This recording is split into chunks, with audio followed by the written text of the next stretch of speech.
જેતપુરના ચાપરાજપુરમાં ગૌવંશની નિર્દયથી હત્યાથી ખળભળાટ મચી જવા પામ્યો છે। પ્રાપ્ત વિગત અનુસાર જેતપુર તાલુકાના ચાપરાજપુર ગામે પ્રથમ ગૌવંશને આંખમાં મરચું નાખી પછી ગળાફાંસો આપી નિર્દયતાથી મોતને ઘાટ ઉતાર્યા હતા। તો આ નિર્મમ હત્યામાં સંડોવાયેલાને કડકમાં કડક સજા મળે તે માટે ગૌસેવકો તેમજ પશુ પ્રેમીઓ જેતપુર તાલુકા પોલીસ મથકે પહોંચ્યા હતા અને 7 જેટલા નામોવાળી અરજી આપી હતી। સમગ્ર ઘટનાની ગંભીરતાપૂર્વક તપાસની માંગ કરતા જેતપુર તાલુકા પોલીસે વધુ તપાસ હાથ ધરી છે।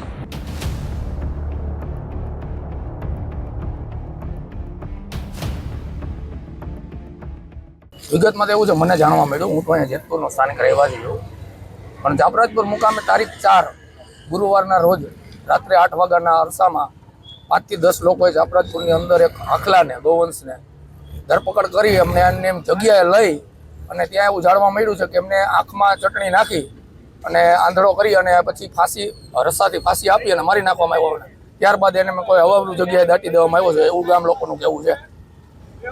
અને એની જાણ થતાં આજે જેતપુર તાલુકા પોલીસ સ્ટેશને એક અરજી દીધી છે એની અનુસંધાને કે એની તપાસ થવી જોઈએ અને જે મારનાર શખ્સો છે એ તમામની ધરપકડ થવી જોઈએ અને એમને સખત સજા થવી જોઈએ।